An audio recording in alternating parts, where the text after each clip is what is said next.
Hey everyone, how you all doing? It's Mark here with another video. Today is Friday, the third of November, 2023, and I hope you're all doing all right. Obviously, it's coming up to the weekend, and the weekend can be difficult for a lot of people. But what I wanted to talk today briefly about was gambling addiction and relapse, because I see a lot of people talking about um, relapsing from gambling addiction on online in comments. Um, you know, I mean, I read through a lot of comments on a lot of people's channels, and people kind of saying, "Oh, I've been gambling free for 3 weeks, and I blew it. I went and gambled $20, and I ended off $2,000 down." And that's unfortunately that's the situation that gambling addiction puts us in. I know from my experience, because relapse and gambling addiction is something that I'm very, very, very familiar with. It took me a long time to understand what was wrong with me. But just going back to that comment that the person made. Now they knew that going and having a gamble would lead to ultimately to uncertain disaster, and they knew that because of the experiences that they had built up over many years. And same as myself. Um, Yet suddenly, out of the blue, after three weeks, suddenly the thought crossed the mind of that person that it would be okay to go and gamble $20 or whatever. Now at that point you would think, well, that's insane, isn't it? Surely all of that experience that person's had over the period of time, and by the sounds of it, this person was a gambler, like used to gamble like I did, and he was just talking. So for somebody to have gone through all of the pain and experiences of pain, unhappiness, misery, desperation that gambling addiction brings, for suddenly out of the blue, the thought crossed their mind, I'll have a little gamble at 20 quid, $20, and believing and thinking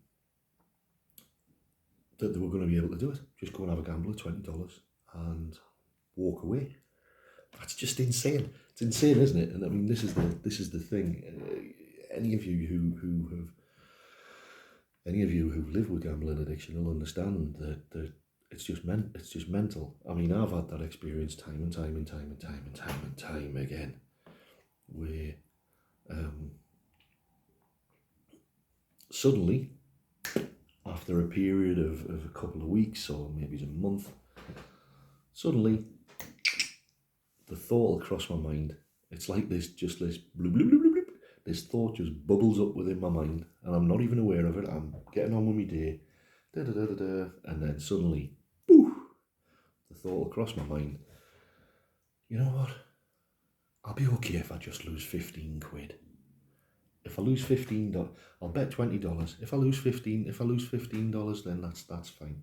And then before you know it, your whole bank account's rinsed. You've got no money. You've got no money left for electricity. You've got no food. Your paycheck isn't for another 4 weeks or 3 weeks away. And that was my experience. So I knew that if I knew that I shouldn't gamble. I knew that I couldn't gamble safely, but I couldn't not stop myself from doing it. So payday, for instance, is an example. Payday would be so I've gone 2 weeks without electricity. I've got a tiny little bit of food in the cupboards. Basically, just eating cold tin. This was how bad it was. It was horrific. So I've got no electricity, nothing like that, and I'm saying, I am never going to do that again. Payday comes, you're like, oh my God, thank God for that. Payday, I can put electricity on, you know what I mean, I can get some food, I can have some heating in my house. So it's like, thank you, Lord, thank you, payday's arrived. So I'd put some electricity on, and then I'd be back at home, and suddenly that thought just bubbling up. So I've got no control over this. You try having control over what your next thought's going to be. I'll say that again. Try controlling what your next thought's going to be. You don't know what it's going to be. And that was the situation that I was in. It's like, you know, I would have a firm determination. I am never going to do this again. You know, I've just lived 2 weeks without electricity, with barely any food, desperate, miserable, unhappy, thinking of hurting myself, suicide, all that nastiness. But so I've got a strong I've got 2 weeks worth of strong determination. I am not going to do that again. I am not going to do that again. But I can't control what my next thought's going to be. So it will be. It's sadistic, man. It's insidious. It's sadistic. You know, suddenly, oof. Well, yeah. How much is okay for me to lose? Is that madness? How much? Oh well, I don't mind losing $300 as long as I've got 200. That'll sit $200, 100 for electricity, and 100 for food. Can you see how insane that is? Yeah, I don't mind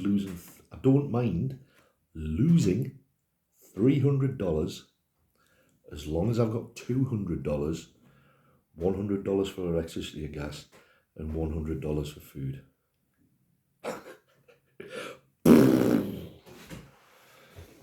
And that would be it. It would be like, okay, it's not going to happen. It's not going to happen like what happened last time. And I knew things could get bad, but it was like I would say to myself, no, I'm going to be all right. I'm going to be all right. And oh my God, yeah. 8 hours later, after I'd had some big wins, thousands, turning a couple of hundred pounds, a couple of $100 into several £1,000s, you would think. I mean, at one point I was saying, right, just cash out, because I always wanted to go travelling in India. I had enough to travel in India for about, in one case, I had enough to travel in India really well for about a year. And I said to myself, cash it out. You've got the money there. I think it was about £6,000. And I mean, to some gamblers that's not great money, but to me at that point it was a huge amount. It was a huge amount of money then. This is going back about 15 years ago. And I couldn't cash it out. And guess what? I lost a lot. And I ended up putting more money back in, and back in that situation where I had no electricity, bank holiday weekends with no electricity, curled up in the house, no electricity, thinking, oh my God. Yeah. That's where it takes me. And that's where it took me time and time again, because I didn't have the ability to figure out at what point and at what time that peculiar mental twist of the mind was going to happen, because that's what the problem is. If you think about, for me, that's the way I see it. That's what the problem is. If you think about all the times you had that really strong determination, really powerful determination, and consequent, like your life's an absolute wreckage. Consequences are just slapping you in the face, left, right, and centre. You know absolutely that it has to stop. But no matter what you do, no matter what you think within your mind,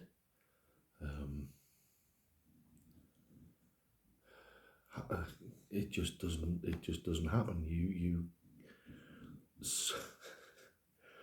suddenly the thought crossed my mind that, yeah, I'll go down to the casino. Yeah, I'll just log in. I'll just deposit 20 quid. I'll just deposit tenner. I'll have a game of bingo instead of the slots. I'll have a game of blackjack instead of slot machines. Or I'll play on the slots instead of blackjack. The insanity of gambling addiction knows no bounds. It knows no bounds. It's brutal. So going back to the 12 steps, I mean, I make no apology about talking about the 12 steps, because for me, that is the solution.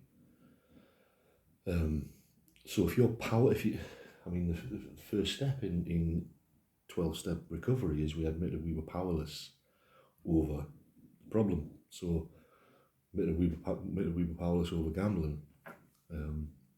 Powerless over that strange twist of the mind that goes on, and our lives have become unmanageable because of it. And so we admit that, and then so if we're admitting we're powerless, it doesn't mean to say that we can't do it. It means that we have no power to stop ourselves from doing it, and that is why we keep doing it, regardless of the need or the necessity or the wish not to do it. To be powerless over gambling means we are going to gamble again, and there's nothing we in our own power can do to stop it, because once there's a certain point that gets reached with gambling where it's virtually impossible on our own willpower to do anything about it, and it just makes us even more twisted within our minds trying to figure out how to stop. So I guess for the solution is, it's like we come to believe that something other than ourselves can restore us to sanity around the question of gambling, because we've got to admit that if you're a gambling addict and you're identifying with what I've been talking about,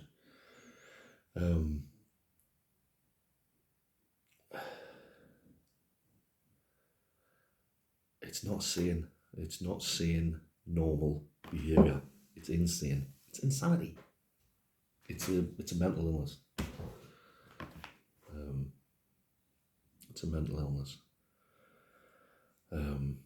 If we're prepared to believe that something other than ourselves may have the power to restore us to sanity around the question of gambling, then all you've got to do is do the remainder of the steps, and then you'll find out. Because a lot of people say, I've tried 12 steps. Have you tried the 12 steps? Have you done the 12-step program? I mean, if you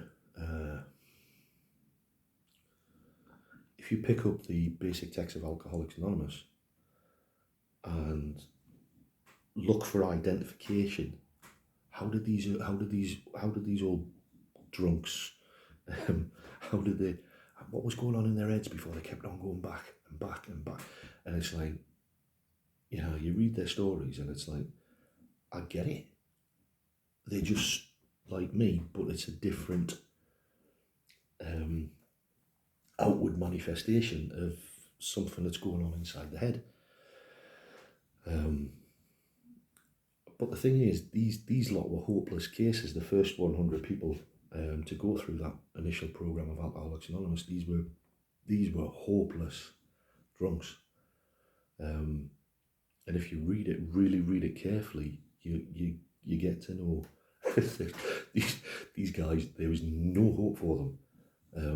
Yet they were working these. They were teaching people how to work these 12 steps within their lives, and even the most hopeless of cases was getting recovery and having fantastic lives. And somewhere along the line, we had a program that worked for virtually everybody who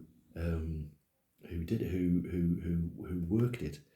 To now, I mean, do many people work the 12 steps anymore? I don't know. But it says in that text of Alcoholics Anonymous that rarely have we seen a person fail who has thoroughly followed our path. Those who do not recover are people who cannot or will not completely give themselves to this simple program. Usually men and women who are constitutionally incapable of being honest with themselves. They are such unfortunates, they're not at fault, they seem to have been born that way. They are naturally incapable of grasping and developing a manner of living which demands rigorous honesty. Their chances are less than average. And it goes on, there are those too who suffer from grave emotional and mental disorders, but many of them do recover if they have the capacity to be honest. So I would advise anybody to get online and just type into Google AA, big book of AA PDF. There's loads of free PDF copies of the AA Big Book online, and just read it and have a look. Have a look and see if you can see yourself in it, because I mean, the 12 steps is free. Yeah, but it talks about God and stuff like that. A God of your own understanding, a higher power of your own understanding, whatever you will. If you're not that, I mean, it says seek the solution with the desperation of a drowning man in that big book. I know that from experience. Seek the solution with the desperation of a drowning man. Yeah, anyway, that's all I've got for today. I wish each and every one of you well.